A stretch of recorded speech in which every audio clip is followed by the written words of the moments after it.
Good evening, Penny Pincher Farms. The day we have been looking forward to. It is Chicken Day.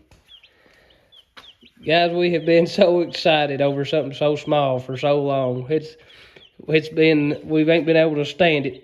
But been in the plans since February. Yeah, we ordered, I think, these chicks in the mid-February, I think. And they finally did come in today. And we are excited. We've got them in there. They've been in there for about probably 45 minutes now. And they're getting lined out. They've eaten, they've drank, they've done it all. Now it's about nap time, looks like. He's over here is already asleep. But we're excited. It's crazy. We got our new brooder box that Dad and the neighbor Rod built yesterday. Everything here is pretty well local. The neighbor's dad, he's a logger, so these trees was harvested local, I'm assuming. And he milled them and sawed them and planed them off right there in his little wood shop, and they built this. They got the wood shavings there, not the shavings, whatever you want to call them there. Wood shavings. Wood shavings. Them come from his planer. So everything is right here down home. And we want to give a special shout out to our local Southern States Co-op. That's where we purchased these chicks through. And when they called me today to tell me that they was here to come pick them up, I walked in this evening and they had the chicks out of the little box that they come in. That old dude right there, kind of hold it up for comparison there. These chicks think they went to chickie heaven coming out of this little thing into the big brooder box. But it'd have been awful easy for the folks down at the Southern States to just left them in that box and kicked them over to the corner till I got there. But they didn't. They got them out and put them in their own brooder box and had them to themselves with food and water, and we had 0 dead chicks. And if you fool with the chicken business much, especially through the mail, it's pretty common when you get your chicks in, you'll have one that's already passed on. But they was 100%. We had them all alive and well, and they're still that way. And we're thankful for the local co-op and our local farmers and farmers markets. We try our best to support them every chance we get. They something about local. You get treated a little better because we're all neighbors, we're all friends, and we're all in this thing together. And we try to keep it that way. But we're excited. These are Cornish Cross is the breed of these chicks. They call them meat chickens. They say after about 12 to 15 weeks, these chicks will be fully grown and ready to butcher. And that's what our plans for these guys are, is we're gonna butcher them and we're gonna eat them and feed our families with them. But while we've got them, we're going to treat them the best that we possibly can. We're going to give them clean water and feed every single day and make sure they're doing good. And treat them just how the good Lord intended it to be. But big shout out to the co-op too. We bought that there, the beginner poultry kit, and we are definitely beginners. But we got the feeders and the waters, the heat lamp all come in this little kit, and they are the perfect size for these little guys. I mean, look at them sticking their heads in there and eating and drinking. Everything's easy accessible for chicks. We're feeding them the local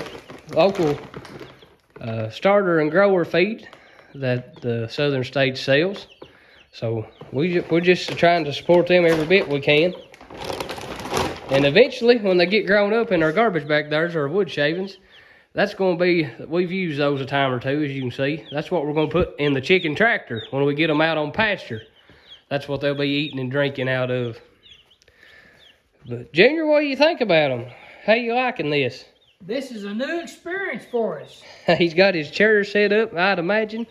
The old retired man may come and sit with his chicks a little bit every day, if I was guessing. I never thought I'd have 20 chicks one day. Never thought you'd get that lucky, huh? Yeah. But they seem to be doing good. Something that they've told us to kind of watch out for is if our chicks seem to congregate under the light, that means that they're a little cold, that we may need to drop the light down a little closer to them to heat them up. Our little home apparatus here, we just drove a nail in and got us an old dog chain we had laying here in the garage. So it'll be easy just to drop links or raise links to adjust the height. We're pretty simple-minded around here, so easy is good, simple is good. That's the way we like it. But we sit here for 45 minutes after we got these guys in here and got them settled down just to watching them. And it's pretty comical, and it's pretty interesting too at the same time. I tell you what's interesting is that as soon as they get filled up with water, they come over here and they get them some food. They eat that. They get filled up with air. They'll go back and get them some more water. And then they'll come over on this side, and then they'll drop down, and you'll see them close their eyes and take a little nap. And then it ain't but just a couple of minutes, they jump back up and they go back and do the same thing again. Yeah, I'm thinking Junior I have be putting in some hours out here in the garage just to watching his chicks. But we're excited. We ain't ever done this before. We don't know what we're doing. So if you see something that we're doing wrong, you be sure to comment down below and let us know. Because like I say, we ain't specialists and we sure ain't chicken experts. So we're going at it on the fly. Now these chicks are purely meat chicks. Yep, these chickens, these they do won't not lay eggs. Yep, you won't be getting no eggs from these guys. And from what we've read too, I mean they're born and bred and genetically bred to grow fast, to eat a lot and grow fast. And we've been told that after a certain amount of time, 18 to 20 weeks, they more or less they eat themselves to death and they'll die. So it's very important if you're getting into this kind of deal right here, the meat chickens, that you want to harvest and butcher those birds before they actually die of natural causes. You want to be the one to do the butchering and have them just the right size and all that. So we're looking forward to getting in it. I'm sure we'll mess something up. We'll probably lose one or two. That's part of it when you get into this kind of lifestyle. But it seems like right now they doing the best there ever was. We're excited. We're tickled to death. We're just sitting out here watching the chicks. You can't get no better than that at the rod run. Exactly. But guys, we're looking forward to bringing you guys along with us, watching us, going every day with us to see life on the farm. We've got the cows. We got them into a new paddock yesterday. We didn't film that. We apologize for that. But we're full force here at Penny Pincher Farms. We've got the every couple day moves for the cattle, and we got our chickens started. So hopefully you guys will follow along with us, and we'll keep you updated every few days on life on the farm. Junior, you got any closing words for us? Any words of wisdom? It's Penny Pincher Farms. There it is. Good day.